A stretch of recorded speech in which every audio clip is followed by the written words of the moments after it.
Let's now move away from the world of the hunter-gatherer and into the dinnerware market. So let's say we're going to talk about two products, two types of dinnerware. We'll have cups on this axis, and we will have plates on this axis. And let's say we have a producer, Charlie, and if he were to focus all of his time on cups, he could produce, so let me put these 10, 20, 30. So if he were to focus all of his time on cups, he could produce 30 cups. And if he were to focus all of his time on plates, he could produce 10 plates. And we're going to assume he has a linear production possibilities frontier. So this is what his PPF is going to look like. Let me draw it a little bit to actually connect the two dots. So that's, I want to make it more looking like a line. So that's about as good as I can do. So that right over there is the PPF for Charlie.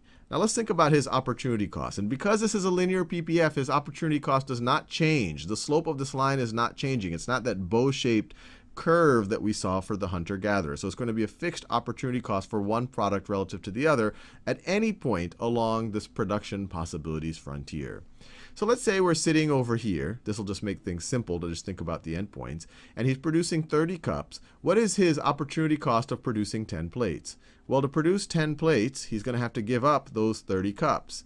So his opportunity cost of producing 10 plates is equal to 30 cups. 30 cups, or if you want the opportunity cost for one plate, you just divide both sides by 10. And so to get the opportunity cost of one plate is equal to 3 cups. Is equal to 3 cups. Well, that's fair enough. Now let's think about the same scenario, or let's think about another producer in this market for dinnerware. Let's call her Patty. If Patty focused all of her time on cups, she could produce 10 cups in a day. And if she focused all of her time on plates, she could produce 30 plates in a day. So that is, and she also has a linear production possibilities frontier. So that right over there is the PPF for Patty. And let's think about her opportunity cost for producing a plate. So the opportunity cost, if she's sitting right over here and she was focused all on cups, and if she wanted to produce 30 plates, and I'm intentionally using the endpoints to make the math more obvious, if she wanted to produce 30 plates, then she would have to give up 10 cups. So her opportunity cost to produce 30 plates is equal to 10 cups. Or if you divide both sides by 30, the opportunity cost of her producing one plate in terms of cups is 10 divided by 30 is 1/3. 1/3 of a cup.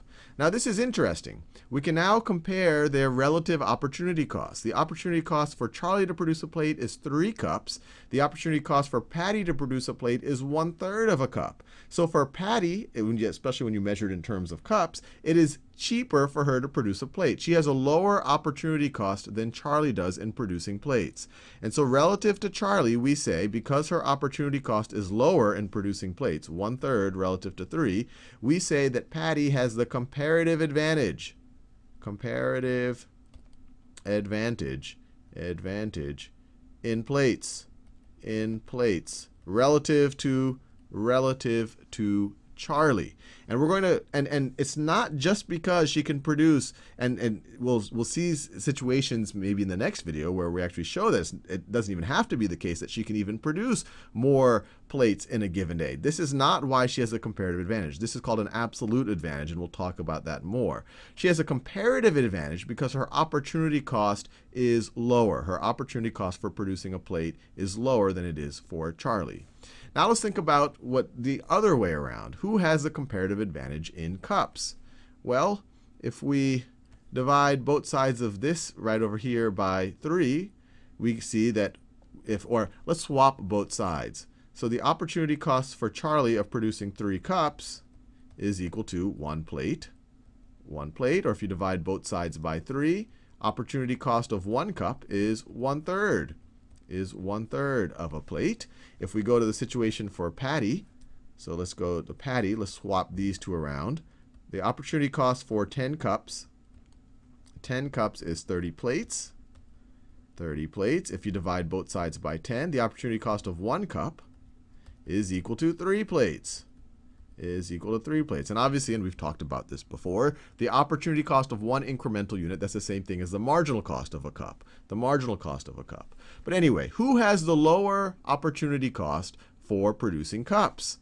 Well, let's see, Charlie can produce a cup or Charlie's opportunity cost for producing an extra cup is 1/3 of a plate, and Patty's is 3 plates. So Charlie has the lower opportunity cost for producing a cup. So it's only 1/3 plate relative to 3 plates. So this is where Charlie has the comparative advantage. And what we're going to see is if both of these parties specialize in their comparative advantage and then trade, they can get outcomes that are beyond each of their individual production possibility frontiers. So what we can see is, so for example, they can get an outcome where they are each able to get 15 cups and 15 plates, which would have been impossible left to their own devices. So let's see how they could actually do it. So we've said that Charlie has a comparative advantage in cups. His opportunity cost of producing a cup is lower than it is for Patty. It's only 1/3 of a plate relative to 3 plates. So let's make him specialize in cups. So cup specialties. So he's going to specialize in cups, and Patty, for the same reason, is going to specialize in plates. So Charlie specializing in cups means he's going to focus only on cups. So he's going to produce 30 cups every day. 30 cups every day. And Patty specializing in plates means that she's going to produce 30 plates every day. Let me do this in a different color. Or I'll just do the magenta. She's going to produce 30 plates every day. Now imagine, I'm going to make an assumption here, but imagine that they both do that, but they don't each only want to have what they're producing. They want to have some combination of them. So they decide to trade. And I'm going to just fix the price here. We're going to talk more about markets in the future. But I assume that they agree to trade at 1 cup for 1 plate. And this makes sense for either of them because this trading price, or you can also say this market price, is lower than their opportunity cost. So here's Charlie. He's got all of these cups. It left to his own devices. If he wanted an extra plate, he would have to spend 3 cups. But now in the market, at this price over here, he only has to spend 1 cup for an extra plate. So this makes sense for him, because the market price is lower than his opportunity cost. So he would definitely rather get a plate in the market than have to do it by producing it himself. It's cheaper this way. And the same thing for Patty. She has all of these plates, but if she wants a cup left to her by herself, she would have to spend 3 plates to do it. She would have to give up 3 plates. But now in the market, she would only have to give up 1 plate. So this is a good deal. This is lower than our opportunity cost, so she'll want to transact. And so they can do each of them. So for example, Charlie can keep trading cups for plates, and he could end up anywhere on this line right over there. And Patty could actually do the same thing. She could trade cups for plates and end up someplace over there.